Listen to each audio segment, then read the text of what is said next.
Amém, amados. Sejam todos bem-vindos. Eu sou o pastor Edson Gonçalves. Que a graça e a paz do nosso Senhor e Salvador Jesus Cristo esteja no seu coração, no coração da sua família. Nós estamos iniciando neste momento a nossa leitura comentada dos textos do Pentateuco. A gente vai iniciar no Pentateuco. O que é o Pentateuco? O Pentateuco são os 5 primeiros livros da Bíblia. Os 5 primeiros livros da Bíblia são chamados de Pentateuco. O que significa Pentateuco? Pentateuco significa um volume, um livro em 5 volumes. É mais ou menos isso que significa Pentateuco. E nós vamos estudar também, o Pentateuco é chamado de Torá, na língua hebraica. E a Torá, a expressão Torá significa ensino. E é exatamente isso que nós vamos fazer. Nós vamos olhar o que a Torá ensina para cada um de nós.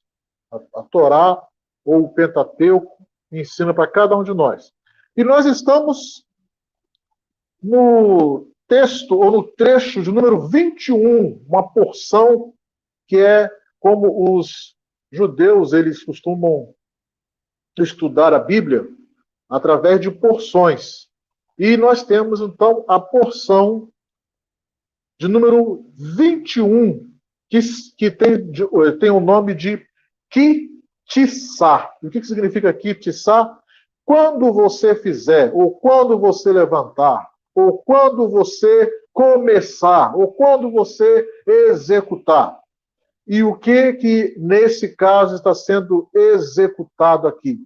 Está sendo executado a contagem do povo de Israel quando estava ali no deserto, saindo do Egito, e agora eles estão no deserto.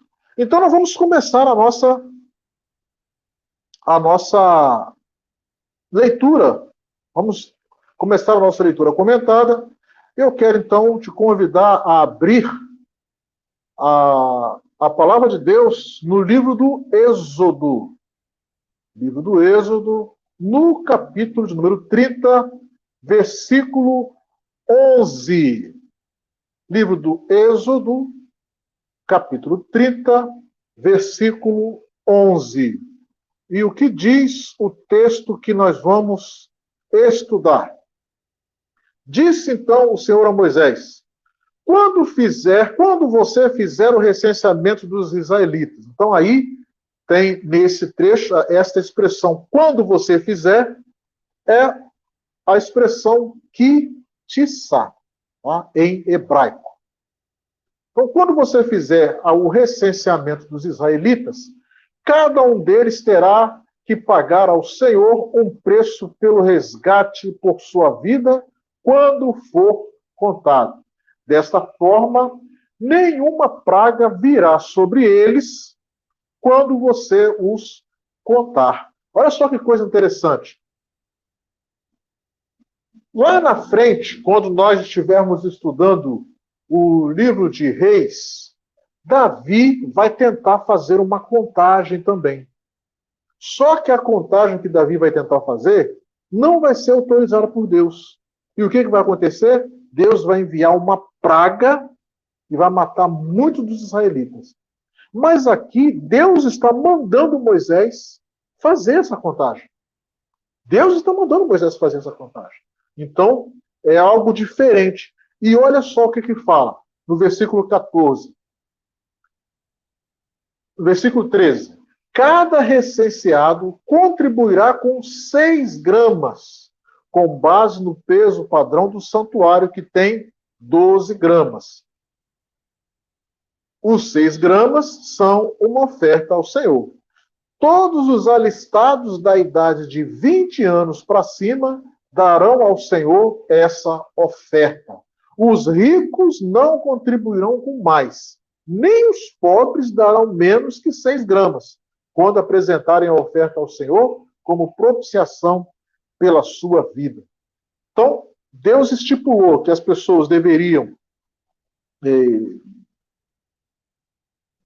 contribuir com 6 gramas. 6 gramas de quê? 6 gramas de prata. Né? Era um dinheiro que era contado na época, né? Então, 6 gramas de prata para cada pessoa que tivesse mais de 20 anos. Deveriam, então, contribuir para para a sua própria vida, né? Versículo 17. A bacia de bronze. Disse então o Senhor a Moisés: faça uma bacia de bronze, com base de bronze, para se lavarem. Coloque-a entre a tenda do encontro e o altar, e mande enchê-la de água. Arão e seus filhos lavarão as mãos e os pés com a água da bacia. Toda vez que entrarem na tenda do encontro, terão que lavar-se com água para que não morram. Então deveria ser feita uma bacia de bronze para ser colocada entre o altar de bronze e a entrada da tenda de encontro. Nela os sacerdotes lavariam os pés e as mãos antes de entrar na tenda e antes de ministrar as ofertas no altar. Por que lavar só os pés e as mãos? Por que lavar só os pés? Por que não tomar um banho? Né? Não é para purificação? Então, teoricamente, teria que tomar o banho inteiro, lavar o corpo inteiro. Só que não. Por quê? Porque se nós formos olhar no estudo que fizemos na semana passada, quando Deus mandou fazer as vestes, antes deles entrarem no átrio, antes de entrar no tabernáculo, do lado de fora, eles tinham que tomar banho. Tomava banho Arão, depois os seus filhos. Depois que eles tomavam banho, aí sim, eles vestiam as roupas, vestiam as vestes e entravam no santuário, entravam no átrio. E aí, neste caso agora, o que eles precisariam lavar? Só as mãos e os pés. Por quê?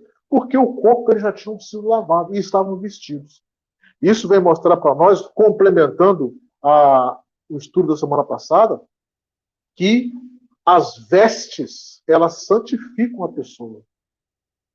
Então, se você já está vestido, está com as vestes santificadas, o que falta agora? Só lavar as mãos e os pés.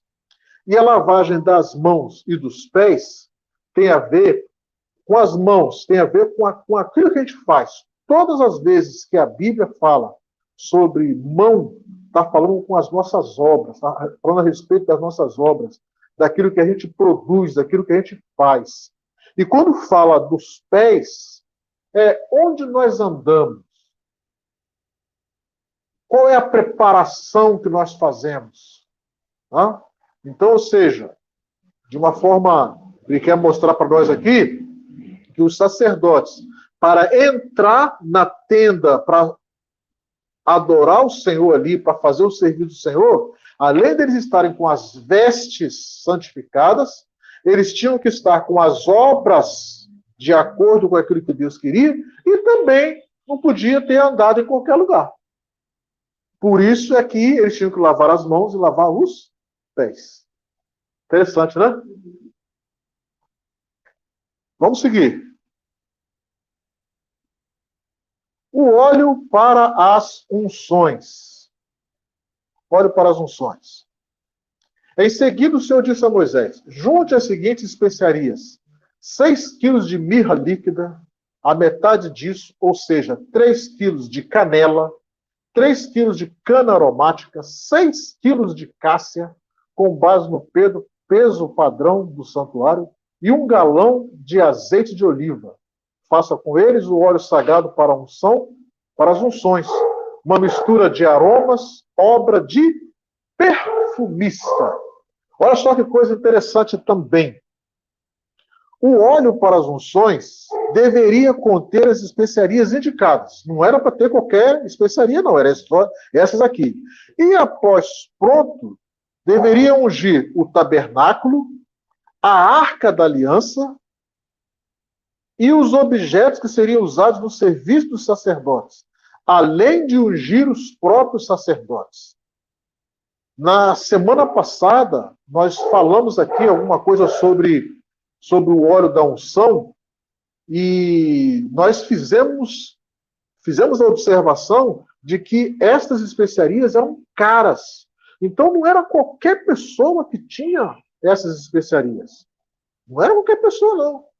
Pessoal, 6 quilos de mirra, 3 quilos de canela, 3 quilos de cana aromática.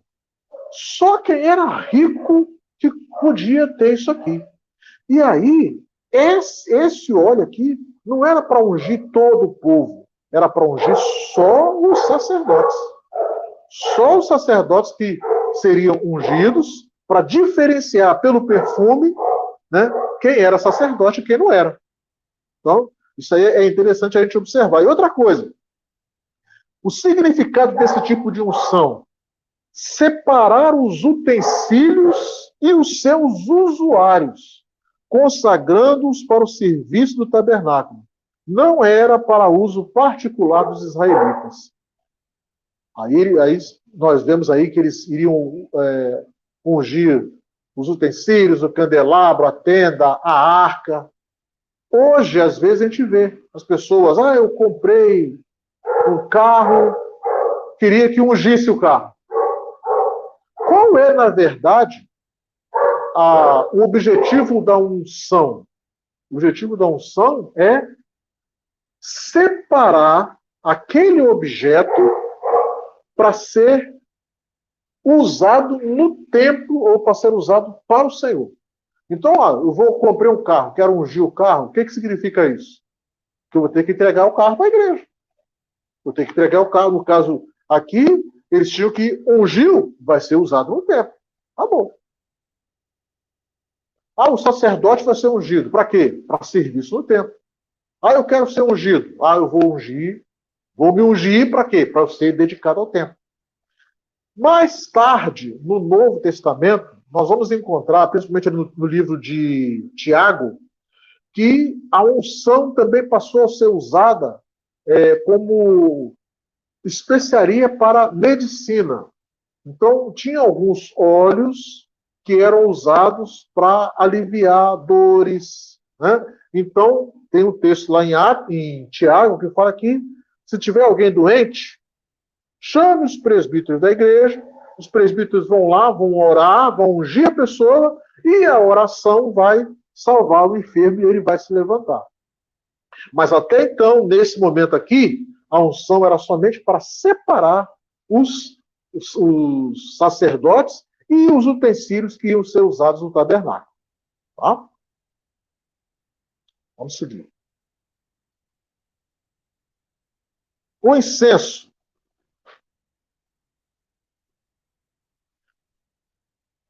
Versículo 34. Disse ainda o Senhor a Moisés: junte as seguintes essências: bálsamo, ônica, gálbano e incenso puro, todos em quantidades iguais, e faça um incenso de mistura aromática, obra de perfumista. Levará sal e será puro e santo. Moa parte dele até virar pó, e coloque-o diante das tábuas da aliança na tenda do encontro, onde me encontrei com você. O incenso lhe será santíssimo. Então, da mesma forma que foi feita com óleo, tem as especiarias especificadas para ser usadas com o incenso, na confecção do incenso. E da mesma forma que o óleo para unção, as especiarias usadas no incenso seriam de uso exclusivo do incenso no serviço do tabernáculo. Hoje é comum a gente passar aí nas feiras e ver pessoas vendendo aqueles hastes, aquele pauzinho, palito, né, de incenso. Né? Algumas pessoas gostam, outras pessoas não gostam daquele cheiro, outras têm alergia e tudo. Mas, de uma forma, a gente entende que, naquela época, este incenso servia de uma forma de adoração a Deus também. Então, o cheiro, né, era como se fosse, o próprio Deus fala aqui, é como se fosse a oração do povo que chegava ao trono de Deus como um cheiro suave. Então, o incenso, ele de certa forma, é bíblico, né? Então, de repente, se você gosta de usar incenso, não tem problema nenhum você pegar o incenso, colocar na sua casa, ficar aquele cheirinho agradável dentro de casa, né? Não é ruim, não. Tá? Vamos seguir. Capítulo 31. A escolha dos artesãos do tabernáculo. Disse então o Senhor a Moisés: Eu escolhi Bezalel, filho de Uri, filho de Ur, da tribo de Judá, e o enchi do Espírito de Deus, dando-lhe destreza, habilidade e plena capacidade artística para desenhar e executar trabalhos em ouro, prata e bronze, para talhar e esculpir pedras, para entalhar madeira e executar todo tipo de obra artesanal.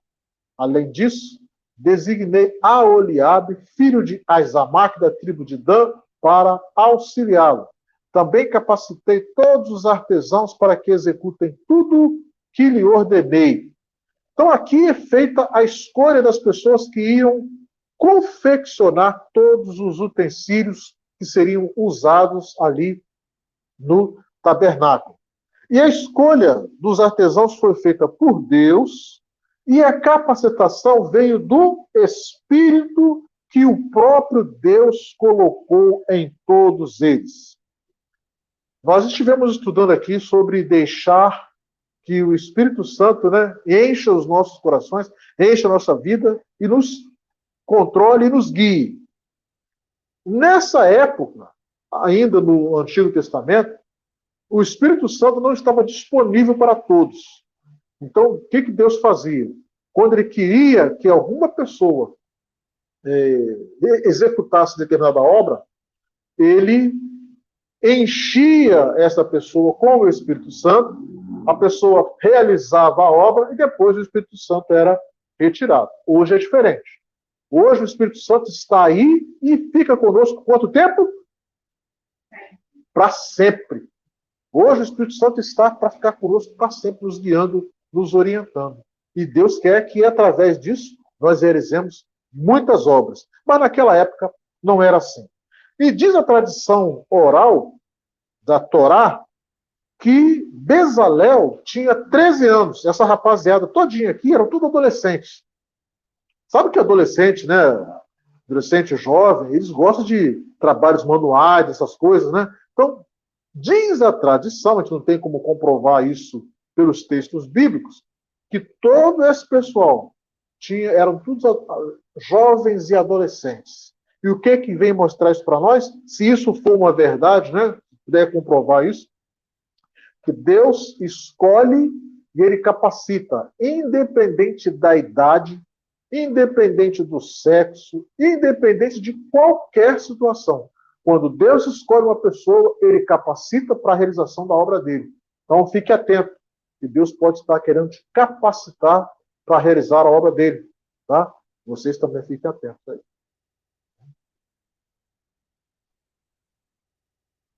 Capítulo 31, versículo 12.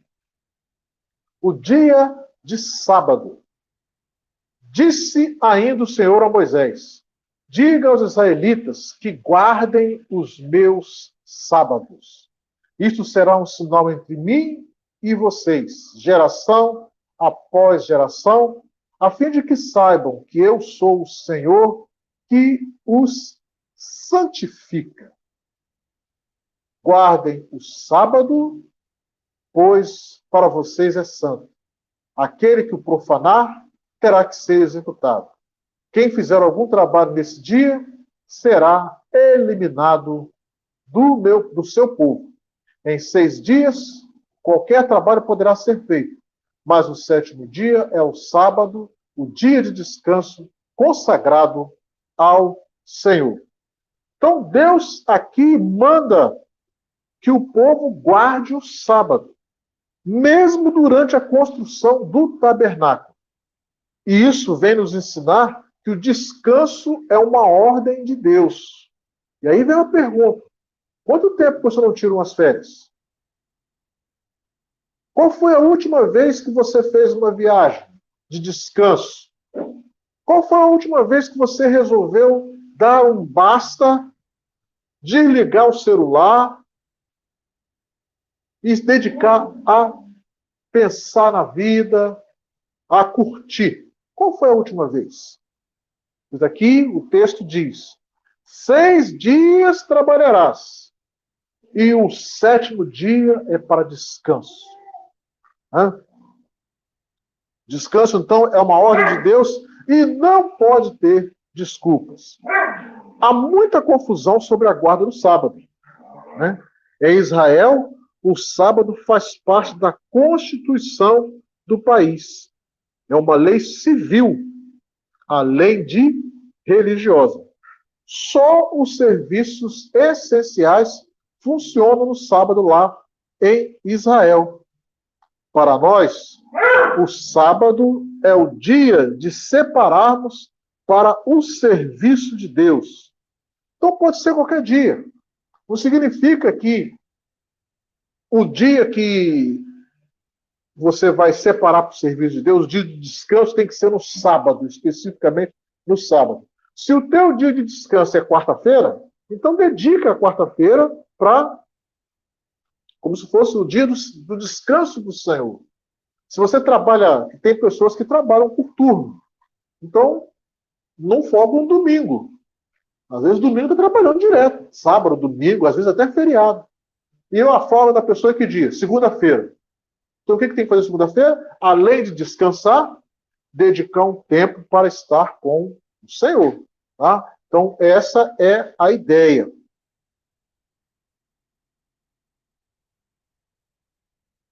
Por que isso? Por que a gente tem que tomar o cuidado de não guardar especificamente o sábado? Tá? Por quê? Porque aqui no Brasil, o dia reservado ao descanso é o domingo. Né?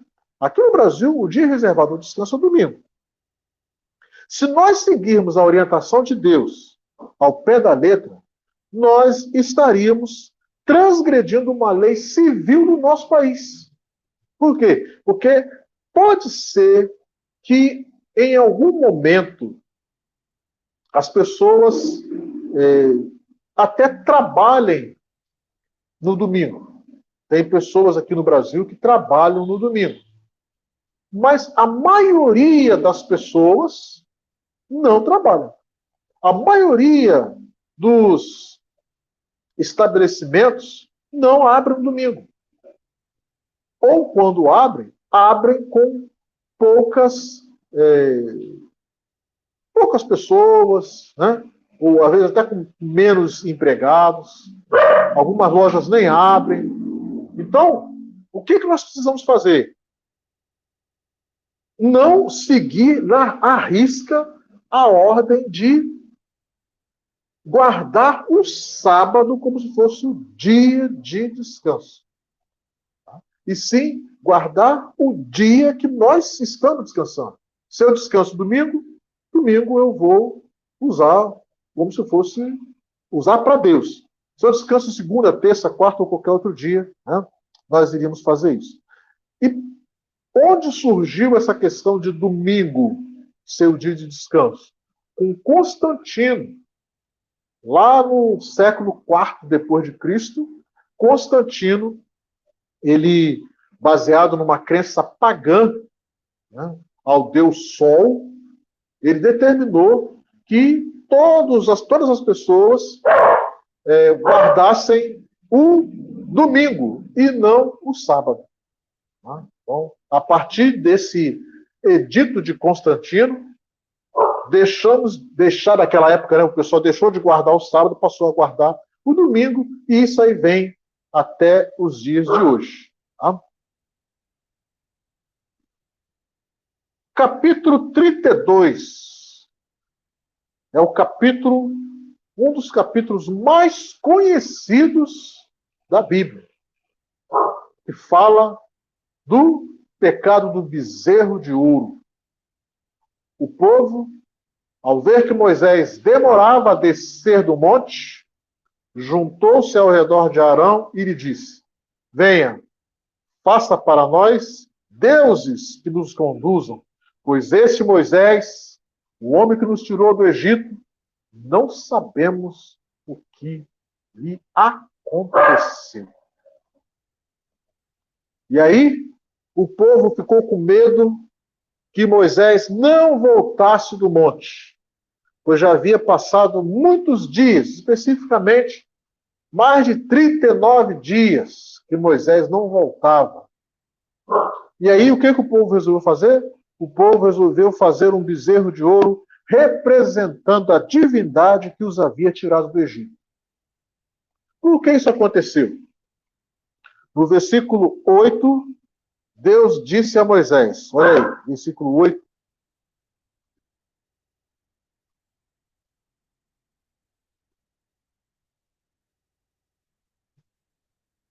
Vamos ver o versículo 7. Então disse o Senhor a Moisés: Desça, porque o seu povo, que você tirou do Egito, corrompeu-se. Muito depressa se desviaram daquilo que lhes ordenei e fizeram um ídolo em forma de bezerro, curvando-se diante dele, oferecendo-lhe sacrifício, e disseram: Eis aí, ó Israel, os seus deuses que tiraram vocês do Egito. Então Deus disse que o povo se desviou muito depressa. Qual foi a causa? Provavelmente a lembrança de que lá no Egito existia um determinado Deus que servia de ligação entre o povo e as divindades. Então existia um Deus, e esse Deus era chamado de Apis. E como era representado esse Deus? Através de um bezerro ou de um touro. Tá? Tira ela, mas coloca ela. Então, este Deus chamado Apis, ele fazia ligação do povo com as outras divindades. Ele era um bezerro. Então, Moisés, para o povo, fazia este tipo de serviço. Porque todas as situações, todos os milagres que tinham acontecido ali, desde o povo sair do Egito até mesmo ali no deserto, Deus agia no povo através de Moisés. Então, Moisés era ali que fazia a ligação do povo com Deus. E aí Moisés fica um tempo sem aparecer. O que o povo pensou? Moisés morreu. Agora o que nós vamos fazer? Vamos arranjar um outro mediador para fazer a ligação entre nós e Deus.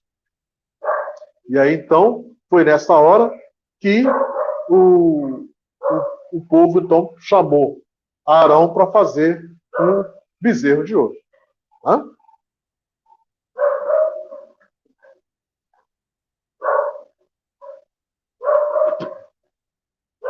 Podemos dizer que foi uma péssima ideia, mas era o que eles conheciam. Foi uma péssima ideia fazer um bezerro de ouro, mas era o que o povo conhecia. Passaram 400 anos no Egito, vendo os egípcios adorarem dessa forma, tendo um mediador. Agora eles estão no deserto, a forma que eles conheciam de religião era essa. Né? Entretanto, mesmo ficando decepcionado com eles, Moisés intercede pelo povo. E imagine você, se nós estivéssemos na posição de Moisés. Por quê? Porque Deus falou com Moisés assim: Moisés, desce lá, porque o povo se corrompeu e eu vou destruir aquele povo e fazer um novo povo através de você. Imagine se fôssemos nós.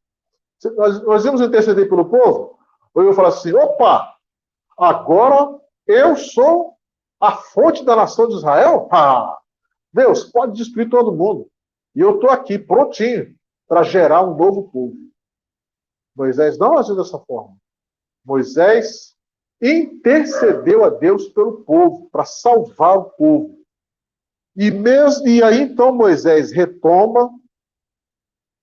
retorna, repreende Arão, convoca aqueles que não concordaram com aquele evento e manda que aqueles que praticaram aquela idolatria fossem mortos. E aí a tribo de Levi, que se juntou a Moisés, foi e matou naquele dia 3.000 homens. Tá? Como vingança de Deus e correção da iniquidade do povo. Depois, Moisés ora a Deus, pedindo a misericórdia, e foi concedido perdão. Olha só que coisa. Deus não tolera a idolatria, mas por causa de Moisés, Deus perdoou a idolatria daquele povo. Isso nos faz pensar que, às vezes, tem pecados que são muito graves, mas se nós agirmos de coração, Deus nos perdoa. Então, isso aí é bom a gente atentar para isso. Agora, Deus avisou que aquele que pecasse contra ele teria o seu nome riscado do livro da vida. Uma outra coisa que é interessante aí, porque Moisés falou com Deus que se Deus não fosse com eles, para Deus riscar o nome de Moisés, né? E aí Deus falou assim, não, olha só, eu não vou riscar, só vou riscar o nome daqueles que pecarem contra mim. E isso vai mostrar para nós que o nosso nome já está escrito no livro da vida.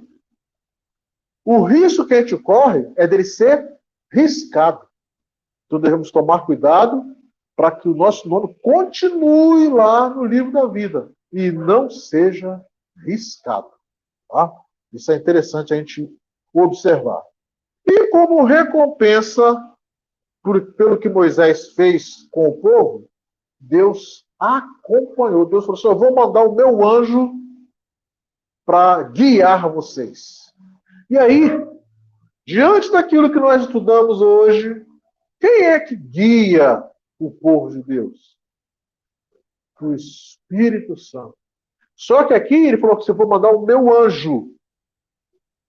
E todas as vezes que o anjo do Senhor se manifesta no Antigo Testamento, significa que é a pessoa de Jesus se manifestando ali.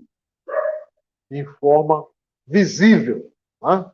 Então, esse é um fato bastante interessante para a gente observar também.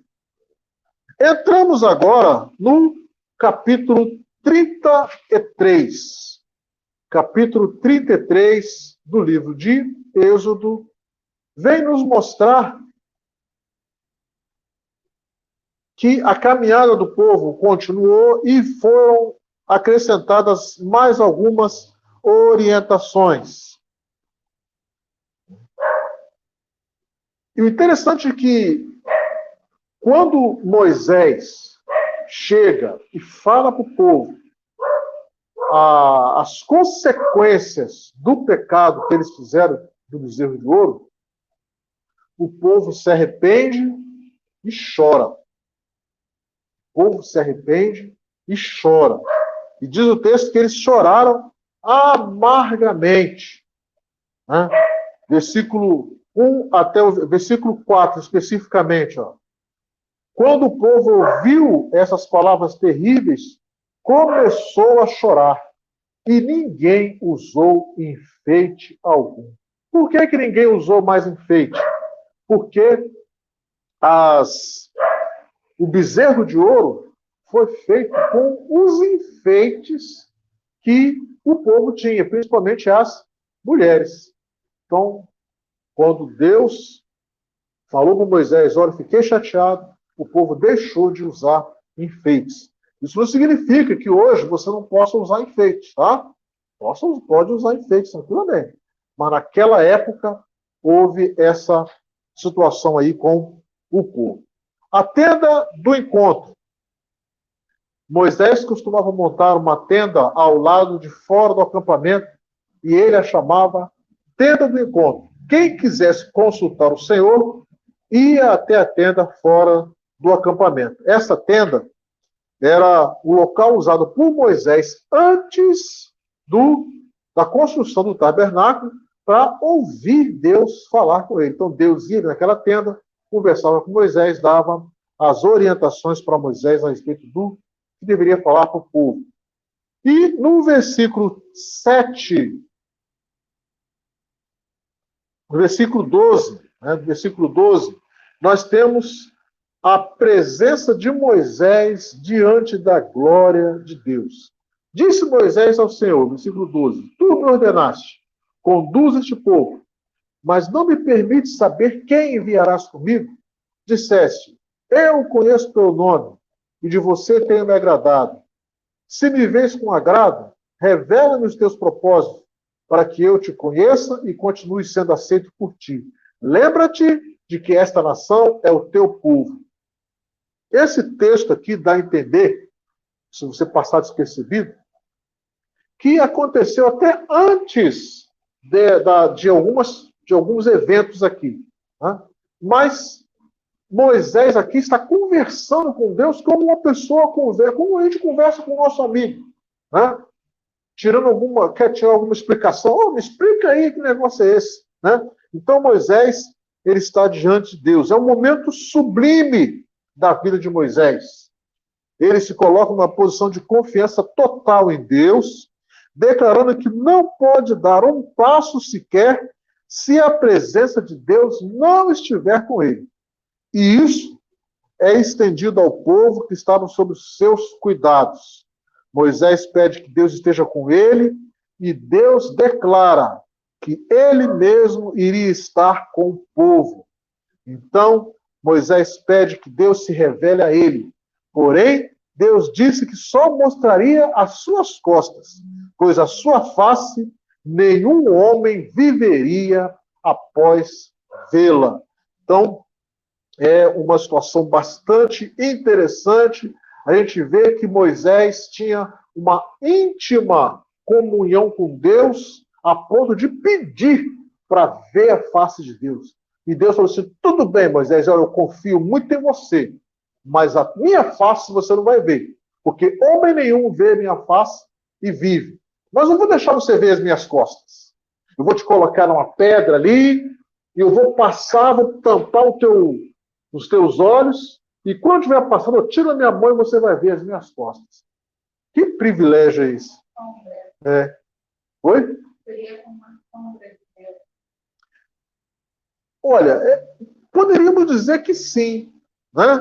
Porque não é a permissão do homem ver a face, porque nós conseguiríamos, porque nós somos pecadores. Sim. Então, como Deus não pode estar, não pode estar frente a Deus, mas ele concedeu a Moisés essa dádiva no meu pensamento. Ele viu a sombra, porque a face de Deus tem. Mas Deus falou aqui que viu as costas. Então, ou seja, Deus colocou Moisés em determinado lugar, e aí, vamos supor, falou, vou te colocar numa fenda da rocha, e vou passar. Na hora que eu estiver passando, eu vou colocar a minha mão nos teus olhos, para você não ver minha face. Aí vou passar. Quando eu acabar de passar, eu vou tirar a minha mão. E aí Moisés vai ver o quê? Vai ver as costas de Deus. Pode ser a sombra? Pode ser. Entendeu? Mas seguindo o texto bíblico, o texto fala que Deus deixou que Moisés visse as suas costas. Moisés viu Deus pelas costas. Isso aí é só o fato. Se fosse a sombra de Deus, seria tremendo. Mas se foi as costas, melhor ainda. Deus tinha uma intimidade tão grande com Moisés, ou Moisés tinha uma intimidade tão grande com Deus, que foi permitido a ele ver as costas de Deus. Capítulo 34. As novas tábuas da lei. Então, lembrando que quando Moisés desceu da primeira vez, depois de 40 dias, chegou à frente do povo e viu que eles tinham feito um bezerro de ouro, o que Moisés fez? Quebrou as tábuas. Ele tinha trazido, que Deus tinha escrito. Moisés quebrou. O que Deus fala agora? Versículo 1 do capítulo 34. Disse o Senhor a Moisés: talhe 2 tábuas de pedra, semelhantes às primeiras, e nelas escreverei as palavras que estavam nas primeiras tábuas que você quebrou. Esteja pronto pela manhã para subir ao Monte Sinai. E lá mesmo, no alto do monte, apresente-se a mim. Ninguém poderá ir com você, nem ficar em lugar algum do monte. Nem mesmo ovelhas e bois deverão pastar diante do monte. Então, Deus mandou Moisés preparar novas tábuas, para que ele pudesse escrever novamente as palavras, mesmas palavras que foram escritas nas primeiras tábuas que Moisés havia quebrado, quando desceu do monte. E aí, então, Deus ficou próximo de Moisés, diz o texto que Deus desceu das nuvens, ficou próximo de Moisés e Deus falou o seu nome para Moisés. E passou diante de Moisés. Então foi nesse momento que Deus passou diante de Moisés e Moisés viu o quê? As costas de Deus. Então nesse momento aqui, né, Deus passou diante de Moisés, dizendo que é um Deus que castiga severamente o pecado, que pratica misericordiosamente o mal, que perdoa, desculpe, Deus castiga severamente o pecado, perdoa misericordiosamente o mal e o pecado, e que é um Deus que garante a sua misericórdia durante milhares de gerações, enquanto a sua ira dura apenas 3 ou 4 gerações. Moisés se prostrou em adoração e clamou mais uma vez pelo perdão de Deus ao povo. Aqui no texto, nós vemos que Deus passou diante de Moisés e Deus passou falando para Moisés quem era ele. Disse o nome, falou o que ele faz, a obra que ele faz, como perdoa. Ou seja, Deus estava se mostrando como ele verdadeiramente era para Moisés.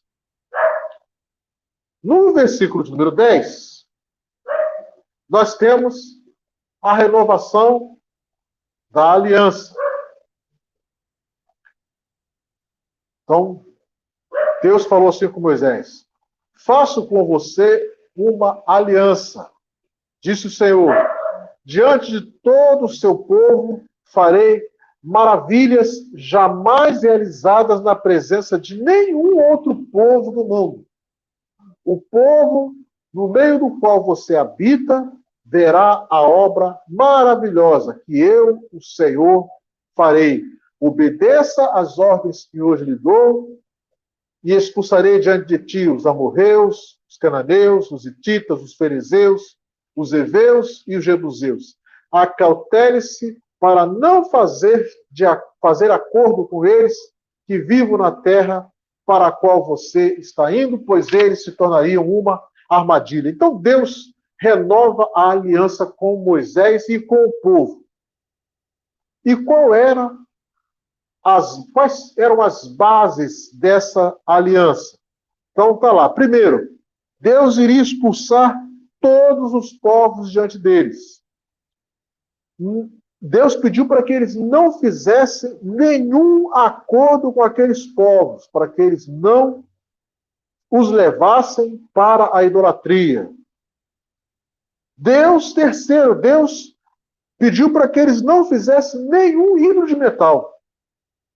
4, Deus mandou que eles celebrassem a festa dos pães asmos, conforme foi ordenado. 5, Deus pediu para que eles dedicassem os seus primogênitos. Os primogênitos do rebanho, e resgatar os seus próprios primogênitos. Então, eles deveriam sacrificar ou oferecer a Deus os primogênitos do rebanho, mas resgatar os seus próprios primogênitos. 6. Não comparecer diante de Deus de mãos vazias. 7. Celebrar as festas das semanas e a das colheitas, conforme foi ordenado. 8. Cuidar para não oferecer nenhum sacrifício contaminado e não sobrar nada da Páscoa para a manhã seguinte. 9. Trazer o melhor dos primeiros frutos da terra. E 10. Não cozinhar o cabrito no leite da própria mãe. Moisés escreveu todas estas palavras da aliança e as 10 palavras, os 10 mandamentos, Deus mesmo escreveu nas pedras, nas tábuas que Moisés havia levado. E Moisés ficou mais 40 dias e mais 40 noites ali na presença de Deus. E aí, no versículo de número 34, aliás, no versículo 29, nós vemos que o rosto de Moisés resplandeceu. Tanto foi a presença de Deus na vida de Moisés durante esse tempo, que quando Moisés desceu, diz o texto, ao descer do monte com suas 2 tábuas da aliança nas mãos, Moisés não sabia que o seu rosto resplandecia por ter conversado com o Senhor. E aí, quando Arão e todos os israelitas viram o rosto resplandecente, tiveram medo de se aproximar de Moisés. Porém, depois que Moisés conversou com os líderes, se aproximaram dele e foram orientados em todas as palavras ditas por Deus. A partir daí, todas as vezes que Moisés ia falar com Deus ou com os israelitas, algo que fora mandado por Deus, o que Moisés fazia? Ele tirava o véu e o povo via o seu rosto resplandecente.